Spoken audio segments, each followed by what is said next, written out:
Good afternoon, everyone. I'm Ted Cohen, and welcome to Connected With. Today, our guest is going to be Marcus Peterzell, who will join us in approximately 10 minutes. But first, I thought I'd turn some media news. First off, for those of you who are monster movie fans, Godzilla and versus King Kong debuted in theaters last week to a $48 million box office. This is really important because this is part of the beginning of a return to a new normal, with the understanding that Warner Pictures is making their movies available day and date on HBO Max and in theaters. So even with HBO Max showing Godzilla versus King Kong last Wednesday, they still did $48 million in box office with reduced box office capacity, with theaters, doing half capacity, 1/3 capacity. And that is a bigger debut than the previous Godzilla movie, which did 40 million pre-pandemic. So there is a light at the end of the tunnel that doesn't seem to be a train. This is a great outcome. Theaters here in LA are still slowly reopening, so we're not feeling the same impact here in terms of people rushing to the theater. But there has been a great turnout in theaters across the country, so I think this is good. In music news, Universal Music Group is raising $3.5 billion in financing. There's going to be a catch-up here over the past weeks, months, and over the last year and a half. Marcus and others have been buying up large catalogs. Sony started buying up catalogs last week, and now it looks like Universal is going to get in the game, acquiring publishing catalogs. This is an interesting time. The question is, once they acquire them, how aggressive will they be on exploiting them, monetizing them? Because I have to tell you, I've been working on music licensing and in some cases film licensing for the past 25 years. And you have assets that are underexploited, for lack of a better term. It would seem if you're trying to increase your annual net revenues, that you want to be acquiring and then making available the assets that you've acquired. This seems to be a continual challenge, though, one that puzzles me, frustrates me, and takes up most of my day. Other things that are going on, BMG and KKR, which is, I used to know KKR by heart, but let's just say KKR. It was Kravitz and something, is now putting up $1 billion to buy copyrights in conjunction with BMG. So again, this race continues. If you haven't been on Clubhouse, it's kind of amazing what's going on lately in terms of business that's getting done. Yesterday, Clubhouse introduced monetization. For some reason, I ended up early in the test on monetization. And as a joke last night, people started saying, well, where's your account? I told them. I ended up getting $95 in Clubhouse payments, and it works very seamlessly. But if you're not sure, log on to my Clubhouse account and try $1. It works. But now that monetization has been brought to Clubhouse, there are people who are setting up rooms and either taking voluntary payments or requiring payment by people who are attending the room. Currently, Clubhouse is not taking a piece of the earnings. I'm sure at some point they will. But Square, or Slide as they call it, is taking about roughly 8%, based on I had a $98 gross and a $90 net. So it's roughly around 10%. But now that Clubhouse can be monetized, there's a wealth of knowledge and information there, whether we're talking about music, whether we're talking about AI, whether we're talking about film distribution, whatever it may be, around media and media systems, again, to maximize their value. You're going to see basically, webinars, master classes being done in Clubhouse. And it's interesting to watch the combination of people who are there to learn, people who are there to share, and people who are there to figure out, how can I make a buck doing this? And there's nothing wrong with making a buck, but make sure, if you're doing it, that you are who you say you are. I mean, there's also a whole vetting process going on. If you haven't been in Clubhouse and you have an iPhone, find a friend and get an invitation. It is a fire hose of knowledge. Spotify came out earlier this week and announced officially that they cannot afford to pay a penny a track for airplay. The numbers just don't work. I mean, they've acknowledged it. They've said it's never going to happen. And the reality is it can't happen. To do a penny a play to pay artists and then pay publishers, Spotify would have to jump to around $25 to $30 a month. Everybody right now is very comfortable with a $10 a month service. It seems to be, an easy expenditure. It's a couple Starbucks a month. And so that's good. At $25, I think the audience will get smaller. The megaphone, as I refer to streaming services, will get smaller. And while you may make more a play, if they could do the penny, ultimately you're going to have a smaller audience. You're going to have less streams. You're going to have less fans to market to. So I keep stressing this in every Clubhouse session that I'm in, that the holy grail of, pay me a penny every time you play my song, it can't, in the current economy, it can't happen. Other than that, Netflix continues to debut an amazing amount of shows. There's one that debuted today called Gone, the biggest art theft ever, which happened in Boston 30 years ago. There's some great new series that are coming out later this week on Prime. This has never been a better time for entertainment in my estimation. I was going to make Marcus wait another 3 minutes, but I'd rather bring Marcus in than ramble on here for a moment. So if you could, Christy, please bring Marcus on. Yo, bro. There he is. How are you? They paid you $95 for what, I want to know? We kept testing the payment system. It was a joke. And what was funny is first somebody put $1 in. Then somebody else said, someone else says, I'm going to send you some money, and I'm not going to name names. But one person, a lovely woman, put $5 in. And then a guy put $5 and then $15. He ended up putting $30 in. And I don't know why, but I'm up to about almost $100. It's crazy. And you get a dashboard that you log on to, and it shows you how much came in, how you're doing. So yesterday was just basically, straight up.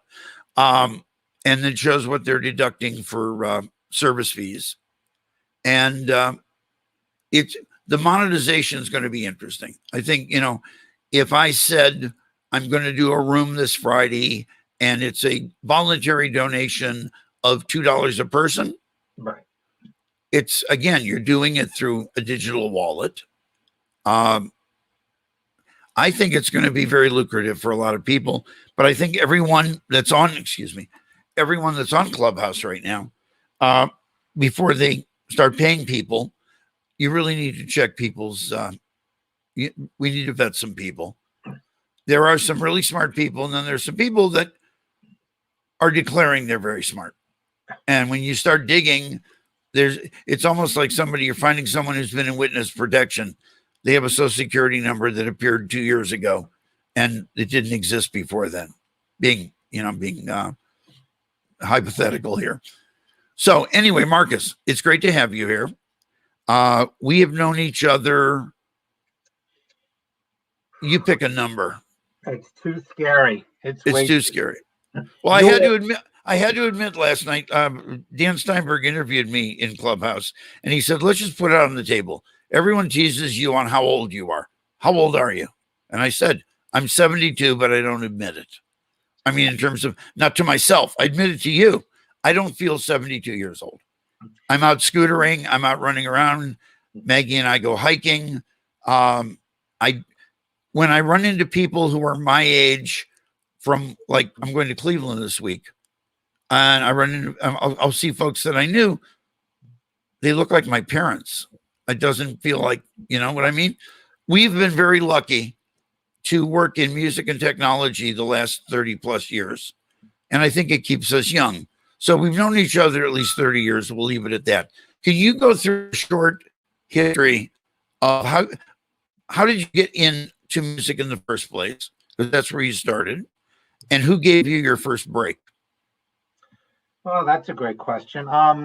Yeah, and I always go by the job. So you were at Warner Brothers, Right. the artist development role with Ellen Dar. So that's how I'm able to figure out how long Right. I've known you. So maybe that helps. But that's at least 30 years. Yes. That's at least 30 years. 40 years. Okay.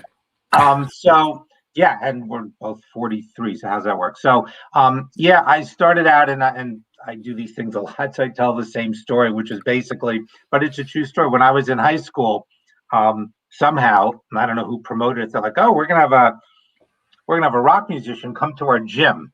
And I'm in Rockland County, which is across the river from where I live now. And lo and behold, we got Don Mclean, the one hit wonder of the world, the only guy with a 12-minute song, who played. And not a very happy guy. He seemed happy last time I saw him because I told him the same story. And and he came to our high school to play, and I was on the lighting crew because I couldn't act or couldn't sing, so got to go on tech crew. So I went to the lighting crew, and we're in the boys' locker room, and we're running lighting cables. And Don comes in, and there's these two guys with him in satin jackets with like logos on them that look really cool, and these steel briefcases with backstage passes. And I went, "What are they?" And I go, "Oh, that's his manager and his agent." I'm like, "That's a job?" And they go, "Yeah." And I'm like, "I want that job." And just like my son decided to become an IP trademark attorney in high school and actually did it right then and there, I said the same thing and said, "This is what I want to do." And then so when I went to college, our community college had a 10,000 seat arena. It's Lance? Yeah. Right. A 10,000 seat field house where we could do huge concerts. We started doing huge show. We did Jake Isles. We did, Hart. We did Linda Ronstadt. We did Jen. Well, also, I was in the music business by joining the concert committee, and just kind of stayed there. So it just started with my love of, God, I can't believe promoting concerts is a job. That Exactly. Paid to do this. And when I was 22 out of school, I worked for this promoter, and we're running around doing shows in Rockland, and we did from Dr. Hook to Peter Frampton, running around back. And I was like, and my other friends had like jobs. I'm like, what? Right. You sit at a friggin' desk and count things? So yeah, been very blessed, very lucky to have lasted this long and still doing it, So who was the first person that hired you in a real job with a paycheck?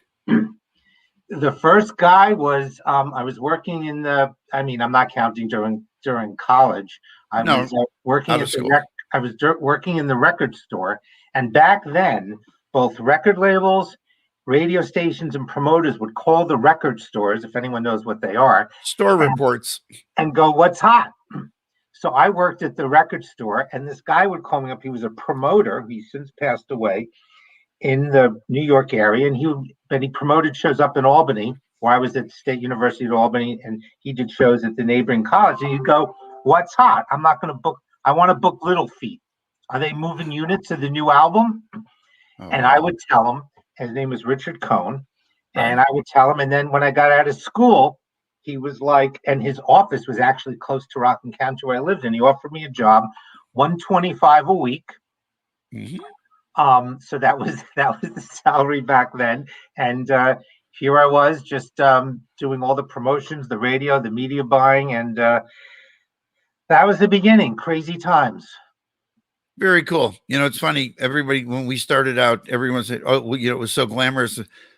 The pay at the beginning of any of these, I think I was $150 a week as a local Warner guy.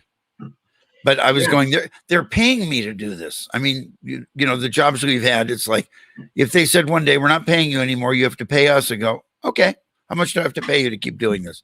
It's been a lot of fun. So then you moved over to when did you go to TVT? And then, so then I went to Philadelphia to work for Electric Factory, and I just laughed because they were like, "So how much do you make?" And like I just said, 17,000. They went, "Okay, we can do that." And I walked out like dancing in the streets, like I'm gonna buy a Maserati. I'm making 17 grand a year. What year was this? This was easy. So this was 1980. Oh, so okay. So this was after Steve. So did you take Steve Apple's place? He was kind of there at this. He was right before me. Right, he was right before you.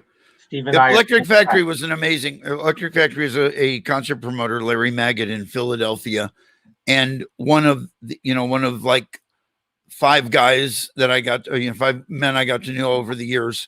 Was Larry Maggot in Philly, and Ron Delsner in New York, and Don Law in Boston, and Jack Boyle in DC.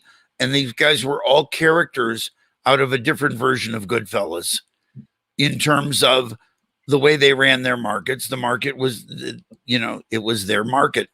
And I remember Larry had to be, I don't know, somewhere around 1981, 82. I'm at a show at the Tower Theater.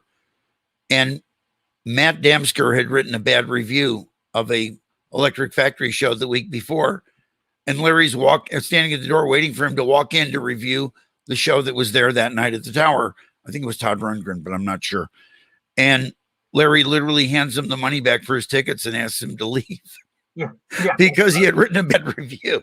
It was a tough, but concert promotion, you got to touch all sides of it. You got to work with radio, you got to work with artists. So that probably built a strong foundation for what you've done, since then.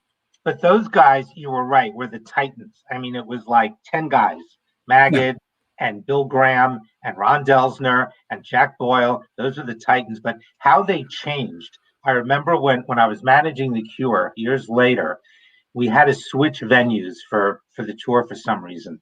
And one of the guys at Electric Factory now ran the Nassau Coliseum. And I said, I'm going to talk to him about the show. One of the unwritten rules is you don't talk to the venues. The promoters handle the venues. You got to stay in your lane. I'm like, I don't give a shit. So I called up my buddy Neil and spoke to him. And Ron Delsner picks up the phone and he's screaming at the top of his lungs at me for about 45 minutes. That's like the concert promoter way. And I'm just like, oh my God, this guy is crazy. And when we got to Nassau, like 3 weeks later, I'm in the van. We got this old beat up van. And we get there and they asked for my name to let me in backstage.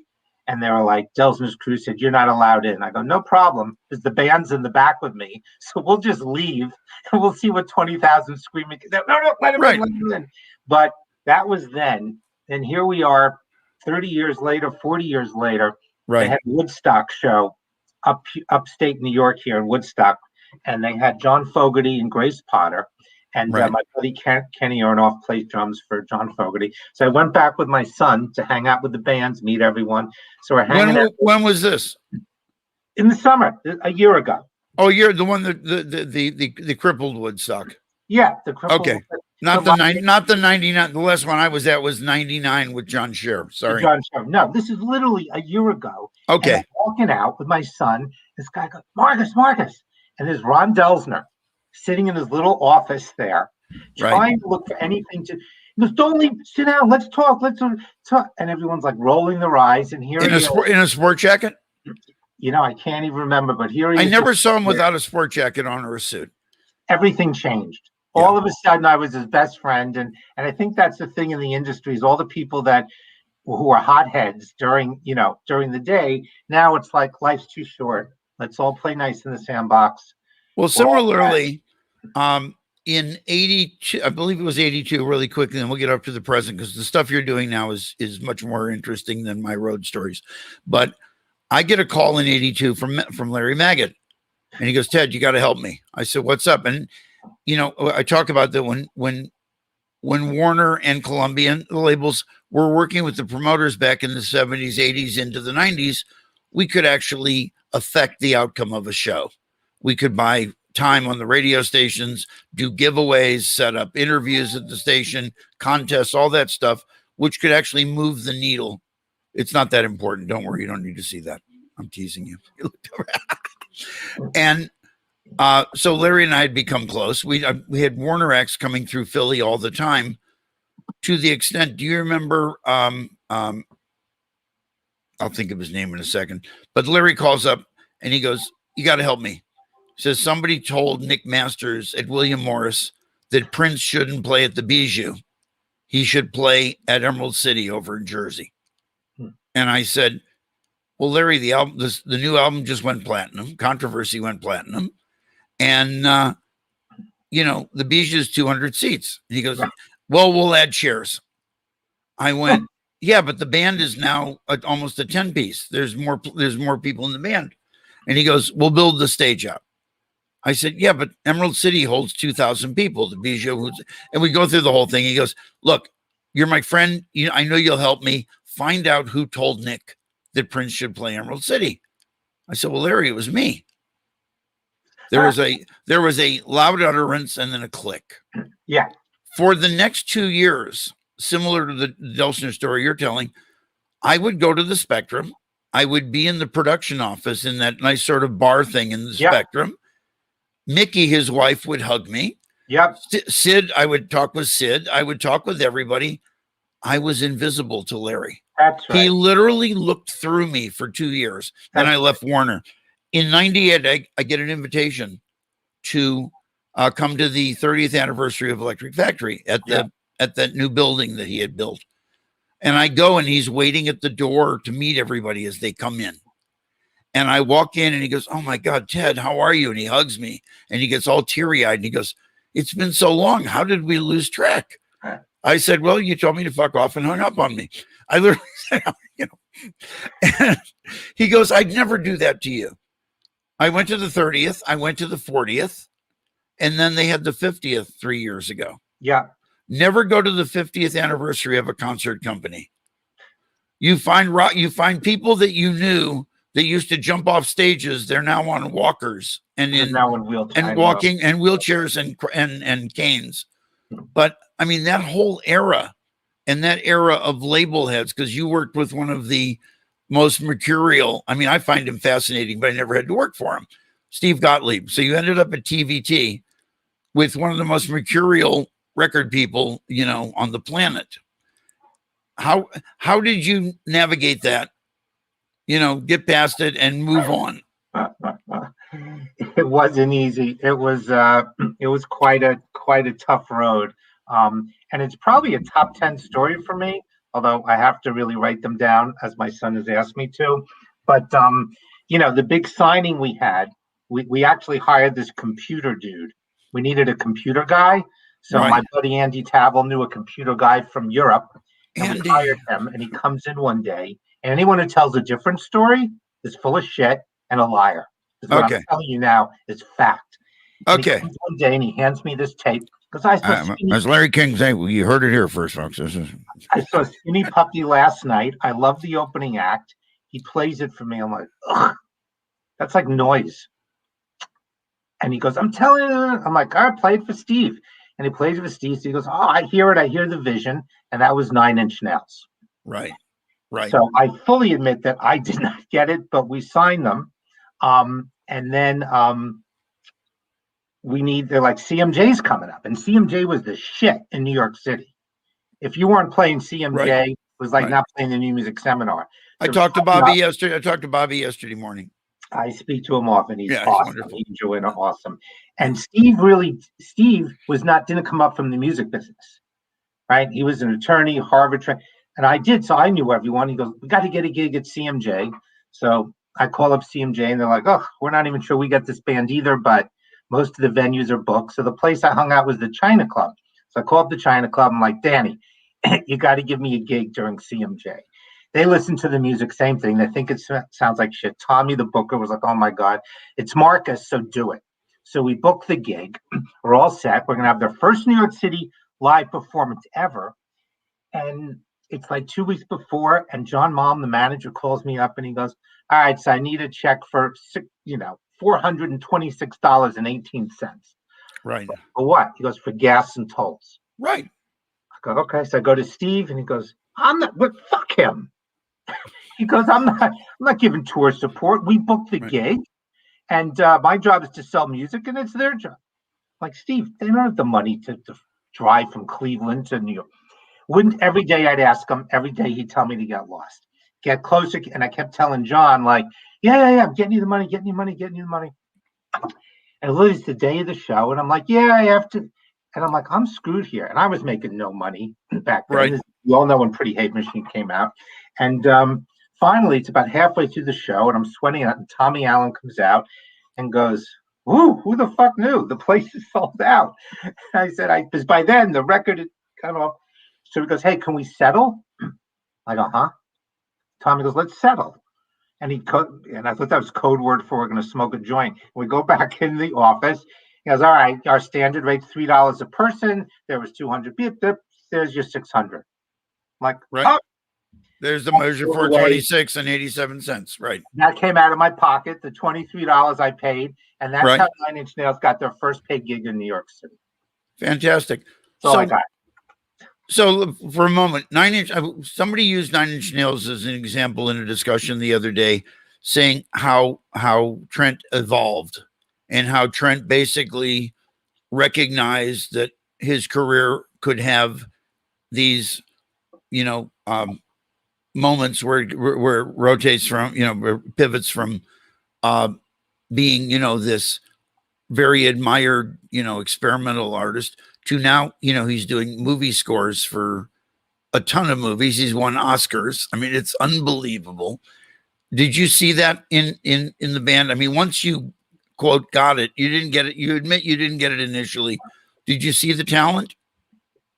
In the live show, even at that live show at the China Club, I was talking to John and I said, so what kind of show do you do? He goes, we do Bon Jovi in reverse.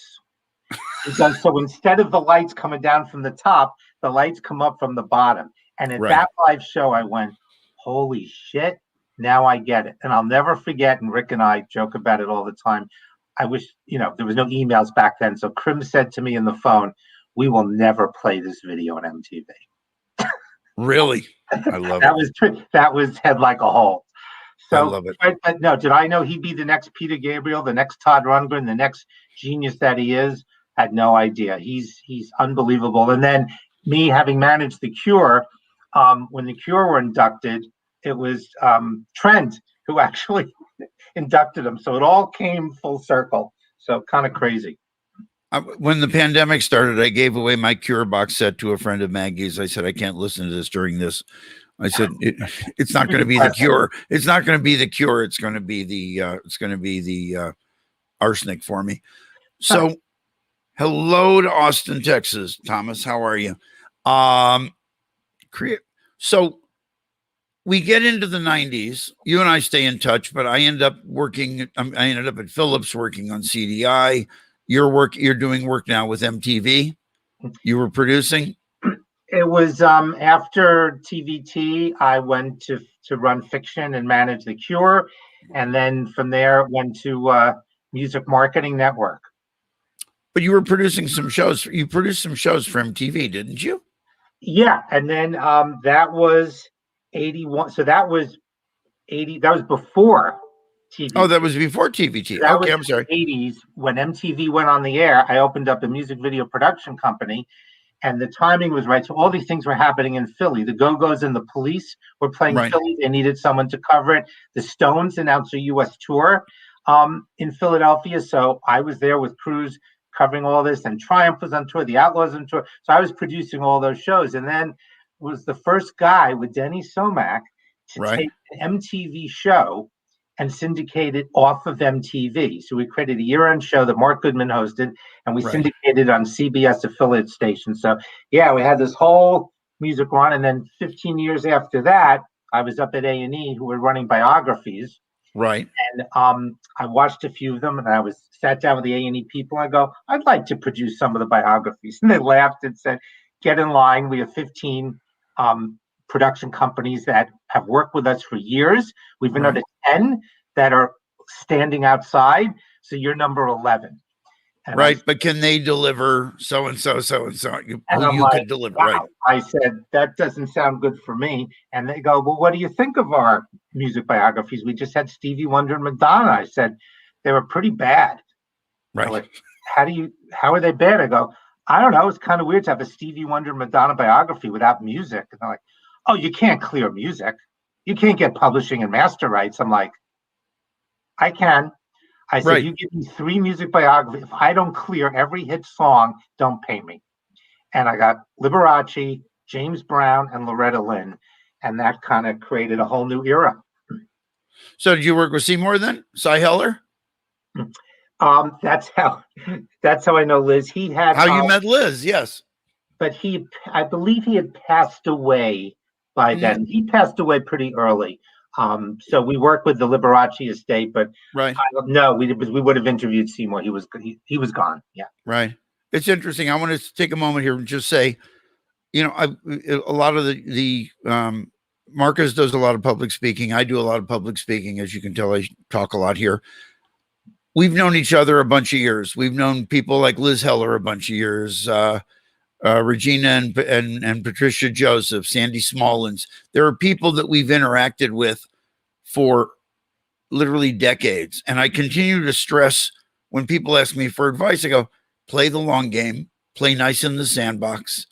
Don't try and do, you know, a short, quick win and hurt somebody either financially or moral, you know, just don't, as I say, I'll pull one up here. I have coasters on my desk. I'm reaching across. He's going, what is he doing? I've told the story a few times. Maggie and I went to a bar. These were on the desktop on the tabletop in the bar. And I couldn't figure out what beer it was. So I turned it around and it said, okay. You know, I think the folks that have succeeded, there are people that aren't the nicest people in the world that have succeeded. I think they're the exception. So, I mean, it's great to have you on today because, I mean, there's a lot of history there. We started talking in earnest in the early 90s about working in what was becoming digital. And I don't know the exact year, but when we talked to the agency in New York, you, me, Regina, and Sandy, what was the name of the company? Do you remember? Young Geniuses? Oh, no. Something Genius. Yeah. Boy Genius. Yeah. Boy Genius. It was Boy Genius. And it had a kid with a propeller on his hat. And Marcus and I, and the 4 of us going to meet with this agency that was really very cool agency. We were going to be the digital wing. And we're in there and they made an initial offer. And Marcus went crazy. There's no way. And I can't even do Marcus. What do you angry? I can't. I'm not angry anymore. So I'm not angry anymore. He gets really upset. And they go, okay, we'll come back to you with a better offer. And we go outside and we're standing. It was on a side street down in the Soho area, down in Tribeca. And we're standing in the street, like a brick. It was like a brick street or something. And Marcus goes, was that great? I said, what was great? He goes, that was good cop, bad cop. You did a great good cop. And I went, I didn't know you were doing bad cop. Next time, let me know. I thought you were seriously angry. We ended up within weeks of that. We all had other jobs. I think we literally within 2 or 3 weeks, we were all apologizing to each other. I ended up getting a full-time gig at Philips. You ended up going to Music Marketing Network. Yeah. Regina went to Ignite or that agency. I can't remember. Yeah. And Sandy went to Prodigy. Yeah. And we all went off in different directions, but stayed in touch. So talk a little bit about what everybody talks about, data collection and knowing your consumer and whatever. What you guys did at Music Marketing Network, and then I joined you later, was the first serious attempt to learn who was buying music. So talk about that just for a minute. Yeah, it was kind of crazy because you really didn't know, because you had like the artists and the labels and then the consumers, and in between were the record stores and the radio stations that really connected with consumers. So there was kind of a disconnect. There was no direct relation. So if you go to a label and say, how did Bon Jovi's, album do? And say, we sold 5 million. Great. Name me one person who bought one. And they couldn't. Yeah. So outside of maybe Bon Jovi having a fan club where for $25 a year you get a signed poster, there really was no direct relation. So we came up with this model of putting bounce back cards. We put 40 million bounce back cards in CDs. Fans would fill them out. Why they would fill them, we would just say, fill it out and we'll tell you about other cool artists. That was it had free postage on it. That was literally whoever decided it's worth the money to pay the postage. That would normally be a barrier, even if it was a 5-cent stamp. You'd have to put, normally when you send it something like that back in, it was, put a stamp on it. Music Marketing was return reply paid.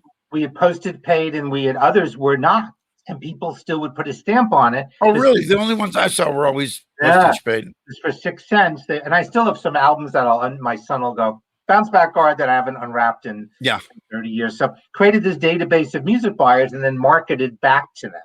But it was still a very cumbersome business that we'd market back to them with direct mail, right? Right. You still have all the fulfillment postage costs. It wasn't until this internet thing, go figure, shot up that we could do it via email and collect email, that all of a sudden, after the business going flat for 3.5 years, like in one day, we built a business plan about doing it all digital and online. And we had an offer for like $3 million. We had an investment from 2 years before based on our current offline model. Hard Hank? Was it Hanks? It was Merge Mail. Merge Mail. There was another. Okay. Some database. I'm trying to remember because that's when I came in. That was kind of the valuation. Then, as soon as we went online, as soon as it's all about you can enter the information online, email, and take the whole postage and printing out of it, from a business model, we were acquired for $47 million in stock in like a week. Right. So I had come in, Marcus and Lisa Ferris had brought me in to work on creating the digital platform. And we found a guy that I knew. I found him and then we vetted it. We built a data acquisition platform. He built it. I'd show it to people and they go, so what'd you spend on this? And I go, tell me. And they, well, I don't know, 100 grand, 50 grand, 75 grand. He built it for $5,000. And it was called I'mAFan.com. That's right. And we got news feeds from MTV and VH1 and CMT and BET that there were like, this was early days of RSS news feeds on the front page. And I remember though, there was a moment when the financing went sideways in between, and Paul Chachko calls me. I'm in London, and I get a message, call me, I need to talk. And I turn to Laura, my then wife, wonderful person. No, seriously, Laura's great. We're in London, and we're on Portobello Road, and the phone rings, and it says, you have a voice message. And I listen, hey, Ted, it's Paul, call me. And I turned to Laura, I said, I'm getting fired. And she said, let me hear the message. And I hit replay. She goes, what in that message says you're getting fired? I said, trust me, I'm getting fired. I call Paul up. I go, what's up? He goes, the bank pulled our credit line for some reason. I've just let half the staff go and I can't pay you anymore. And I said, you don't have to pay me. At the time I had 14 clients. I said, you're my favorite, working with you and Marcus and Lisa and everybody else there. I mean, I would go to Red Bank, New Jersey. It was a lot of where the office was. And I loved it at what was it? The Dolly something, that weird hotel. No, the hotel. I forgot. Yeah, it's a great hotel. Yeah. It was like Mount Vernon or something. It looked like Mount Vernon. Anyway, he says, I can't pay you. I said, don't pay me. if you get funded, you'll pay me back. And if you don't get funded, I'll keep working with you because I love you. Seriously, I love you guys. And he said, okay, I'll go you one better. Every month I don't pay you. I'll give you 10,000 shares of stock. And I went, yeah, okay. Having no idea what might happen. 6 months later, I get a call from him saying, we were just bought for $47 million. You're going to get a call from the Bank of New York. They have your funds ready for you. I said, how much? He goes, $600,000. You had 60,000 shares at $10 each. And I went, what? And it was an amazing outcome. So fast forward really quickly. A few years later, about 15 years later, I bump into Paul outside the Soho House down on down in by the meatpacking district. And he goes, hey. And I go, hi. And he goes, you don't know who it is. He had cut his hair. And I went, he says, it's Paul. And I went, oh my God, the guy who ruined my life. He goes, what do you mean? I said I'd take care of you. You said you'd take care of me, and you took care of me, and I took care of you. Do you know how often that doesn't happen? The batting average, yeah, I'll take care of you. Don't worry about it. So I mean, that was a great experience. And we, I think, and again, we'll do side stories really quick, but had we acquired, SoundScan, it would have been even a more interesting outcome because that was part of the digital plan. Yeah. But we didn't. But it showed where data collection could go and how you could market. So then you went to Omnicom? Yeah, more or less, and basically moved over to at Music Marketing Network, we built up a database, mostly marketing to music fans and film fans, but database marketing became a thing in general for consumers beyond just entertainment. So that really became having using brands to leverage music beyond just database. Right. So it's like, oh, here's the whole music marketing thing, which really started in the 80s when I was working for Koppelman and Bandier with Rockbill, Jay Coleman. So it's not like it was an entirely new piece, but Rockbill, as big as they were still, 15 people. It wasn't like a huge thing. So this became, a huge piece. So, I was at this company called Music Vision. We started to take over all the digital assets of huge artists from NSYNC to Mariah Carey, and we started to marry brands with music. And then Omnicom saw that, and they had a music agency where the owner of the agency was moving off. They needed someone to come in, so they brought me in to run the agency. So that was, I ended up there for 15 years. So that was, I love to use that, 17 years ago, I joined Omnicom and just kind of acted as the intermediary between the brand world and the music world. And since then, I've probably created about 200 music programs with artists and brands, include some of the, all the MasterCard stuff. We opened up Tower Records. And then, the first music sponsorship ever with Bon Jovi, the first music deals ever with Ariana Grande. I got Billie Eilish, like her first deal, and then the brand backed out, even though really they weren't sure it was going to work yet, right? No, they were like, it's too much trouble. I was like, okay. So I remind them of it any chance I get. So it's been a fun ride, just kind of being the bridge between brands and music artists. So one of the things you told me a few years ago, and I continue, I tell the story to people all the time.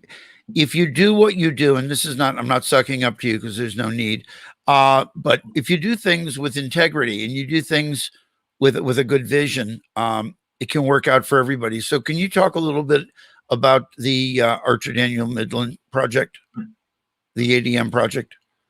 Which one? Wasn't it ADM? Who was the Woody Guthrie?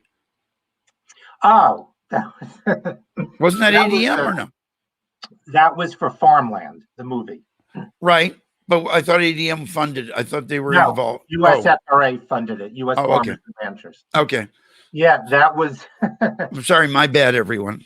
That was a crazy one. So my current world, I'm a virtual movie studio for brands. So brands who want to make movies, we act, Passion Point Collective, my current agency, we act as a movie studio where we make the films, distribute the films, market the films, promote the films. We duplicate every aspect of a movie studio. So we've got some pretty big brands, Neutrogena, Johnson & Johnson, HP. It's been a really successful business. I'm blessed and honored every day.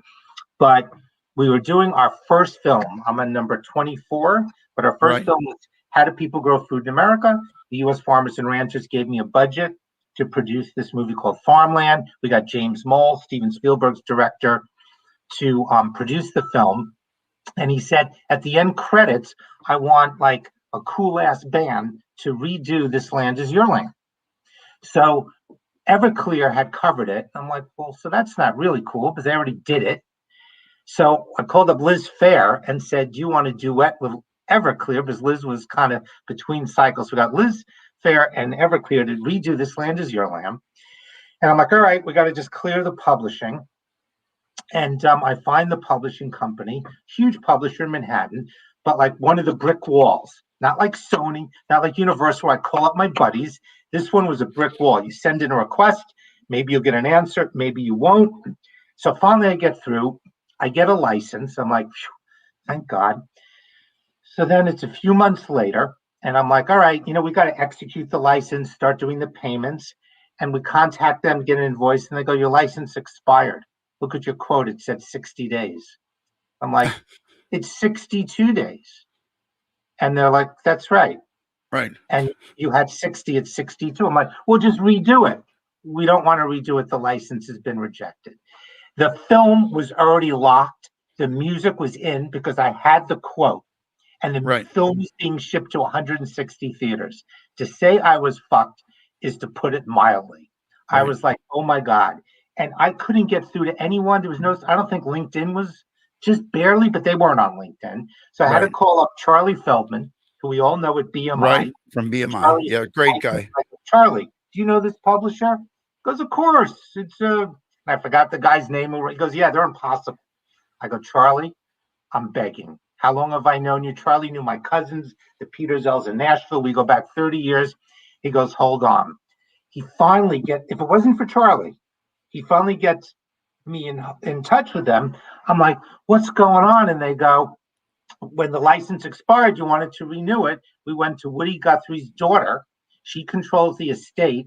She heard U.S. Farmers and Ranchers. They worked with Monsanto. And she said, forget it. Oh, that was it was Monsanto, not Orchard Inn. Yeah, okay, right.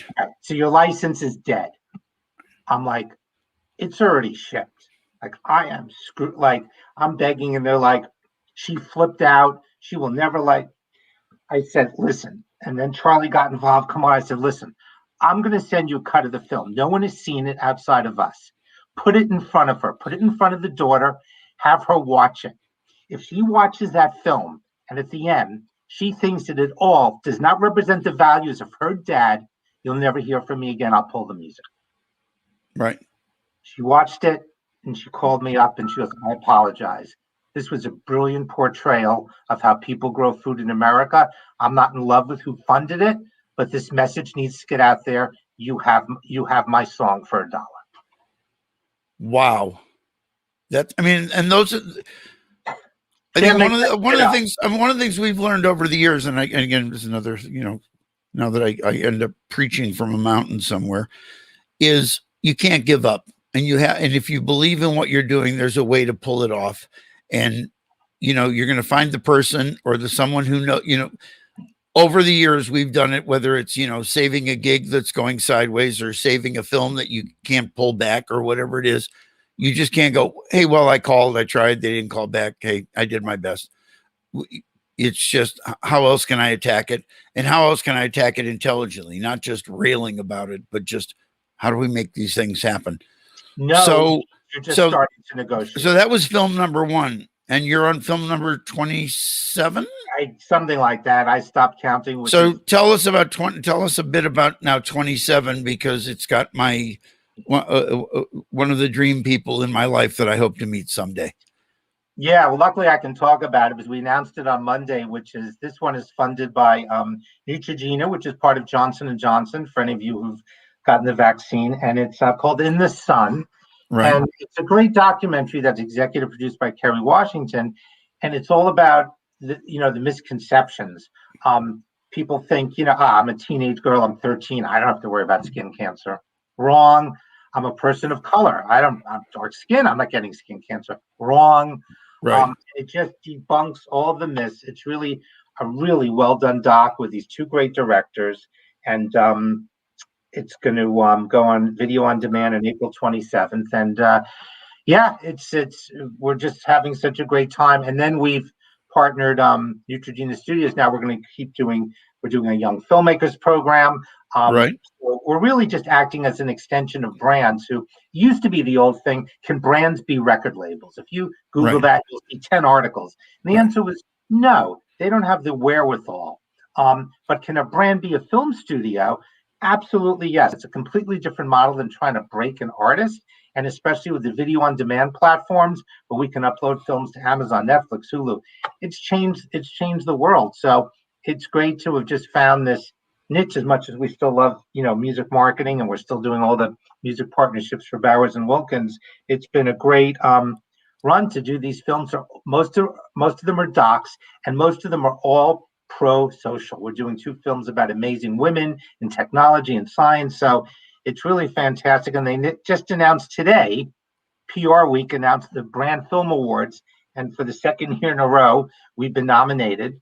That's great. More than any boutique agency on the planet. This year, we're nominated for our film, Dear Future Me. So thank God, things are great because, as you say, because of relationships, taking the high road, doing the right thing, turning the other cheek, and just going, do the right thing. The rest will come back to you, Right. Well, you want to address this question here? How do you get around gatekeepers, especially in an environment starving for gatekeepers? So before you answer, if anybody else has questions, please post your questions and we'll try and get to them in the last 10 minutes here. The answer is really the same it's true. There are a lot of gatekeepers. People say, try getting hold of Netflix, try getting a hold of Hulu. It's all relationships. The answer is, look, that's what LinkedIn is for, right? I'm a poster child for LinkedIn. It's really fantastic. There's always someone and if I don't know, then Ted knows. And if Ted doesn't know, Ted knows someone who does know.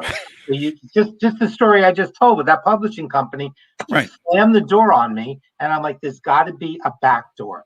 There's always a back door. You got to find it. Interesting. When I was doing this is years ago, the vast version is I was producing the Cranberry CD-ROM for Philips. And there was a change in management at Island Records, which usually happened once a year. And a guy named Jonas Navshin, who was GM at Island, calls me up and said, they just let the president go. And I can't remember who the one was then. It wasn't Larry Mistel. It might have been, Larry Mistel was there at one point. I don't remember. Anyway, he said, we're changing management and we've been cooperating on the Cranberry CD-ROM with you. I don't have time to deal with it anymore. We're withdrawing our support of it. And so you're going to have to approach it as if we were not part of Philips Polygram, license the music from us and go do whatever you need to do. And I'm sitting in Rockefeller Center, in one of the benches between the 2 buildings that face over by Macy's there, by Cole Haan Shoes, doesn't matter. And I'm going, what do I do? What do I do? And I went, well, wait, the new president is Johnny Barbas, who's one of the most wonderful human beings on the planet.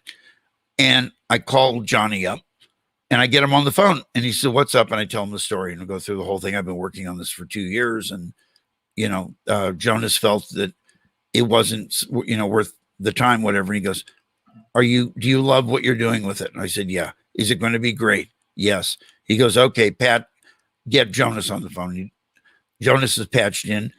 And I learned a lesson that day. I expected Johnny to say, hey, I'm on the phone with my friend Ted Cohen, and you better cooperate on this because he's my friend. Instead, he went, hey, Ted was just telling me how great you've been helping him get this thing done. I'm glad we're involved, and I'm really looking forward to seeing its completion. He didn't beat him up. He praised him. Right. And Jonas is going, of course I'm into this. Of course I'm behind this. He had called me like 30 minutes before going, you're dead in the water. And if you've maintained those relationships, and I know it sounds like we're both, giving a sermon, but it really is important. I mean, it's not so much about what is the deal. It's like, is the deal fair? And is it with people that respect what you do? So what have you learned over, everybody keeps talking about we're coming out the other side of, the pandemic and this horrible thing. What have you learned during this in connecting brands with media properties. And what is your vision on are we going to the old normal, a new normal, a modified normal? What do you think the relationship of media and the audience is going forward? Well, for us, creating content and creating long form content, of course, there were certain issues with production, but most of the films we've been doing are docs. So docs are very small crews. So I've shot 3 films in the last year. I'm shooting a film with Reese Witherspoon's company next week. We're still able to shoot because they're relatively small crews.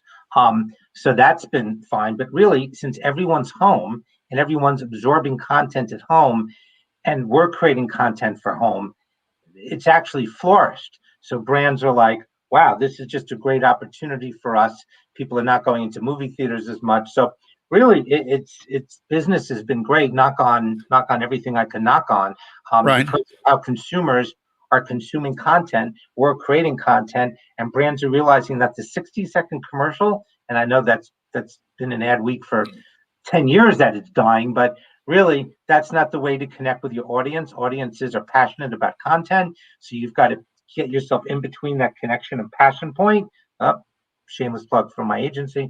Right. And there you go. So it's really been a positive thing, and I think people are just so used to now, sitting. You just gave me. I wrote down the show you told me to watch on Netflix tonight. Right. That's our world. This is okay. Oh. Maggie saying talking about the Electric Factory sweatshirts that we got when we had gone to that reunion. Thanks, that's great.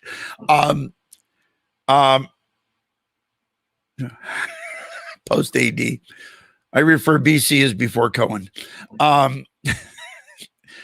Question: what have you seen in the last year that you admire that someone else did? I mean, I'm not asking you to shout out a competitor per se, but something that someone did that was different that you went, wow, that was cool. That's inspirational for you. Yeah, I think, look, I'm on my Android, so I cannot join Clubhouse, but I think that's such a great concept. I think there's some the XR technology that you saw with Obama and Oprah. You feel like you're literally right there. So I think that's going to be something we're using that technology in a film we're doing. I think that's pretty amazing. I've seen some amazing programs, and a lot of this stuff just pro-social. I mean, that's been the biggest change in the past year. Is just about every film we're doing is pro-social. Is just entertainment for the sake of entertainment is no longer having the same impact, and people are moved by people doing things for each other. I mean, I read about this little kid, he's like 8 years old, and his sister taught him to sew, so he started making bow ties, and he went to his local dog shelter, and he gave them bow ties. So when you go to look for dogs in a dog shelter, the dogs will look a little better, especially the more senior dogs. They're wearing cute little bow ties. You're like, oh, I want to. So just how an idea from an 8-year-old kid, and he took it upon. Now he's got 5,000 of these bow ties. Dogs are getting adopted. The genesis of an idea that can come from anywhere and anything, and then it changes the world. To me, that's everything. Cool. Last book you've read? I'm literally trying to read every book about Holocaust survivors and Holocaust heroes. I can't seem to get enough. I think I've read them all. I can't even think of one versus, but there was an article in the what inspired that? What triggered that? Here it is. It was in the Sunday Times, the Nazi fighting women of the Jewish resistance. You got to read this article in the Times. I'm sure already I called up to already try to option the rights to make a movie. I don't know what happened. Somehow, as you get older, you want to kind of look back at your past. Right. And somehow, even with the pandemic and what a disaster, and then we think of the 6 million that we lost. I'm like, those people who just I couldn't imagine. We couldn't last when there wasn't paper towels over at CVS. That was our crisis. That was the crisis, right? So Postmates is taking an extra 20 minutes to deliver. It's a crisis. Right. That's right. It's interesting. I want to end this on a good note, but I do have to tell a story. A friend of mine has a tattoo on her upper forearm, and it's the record. It's the SKU number of the first record, that the first artist that she signed. And I said, when I was growing up in my, we're at the end here now. Maybe I'll tell this next time. But when I was growing up, there was a breakfast place next to my father's business, and we'd go there every morning. One day I said to my dad, I said, why do all the waitresses here have serial numbers? And they were all Holocaust survivors. And then he told me, that's the first I learned as a kid what that was all about. Look, it's been great talking with you. You know, the last time we got to see each other in person was in a bar around the corner from the old City Winery. I look forward to seeing you in person. I haven't been to New York in a year and a half. My best to Lori and Lance. And are you using Lance to clear anything for you? As soon as he graduates, he's got one more year to go, and then I'll see if I can afford him. Okay. Thanks for doing this. Thanks, everybody, for listening. And we will see you next week. And if you give me one moment here, I will tell you that next week is Susan Paley.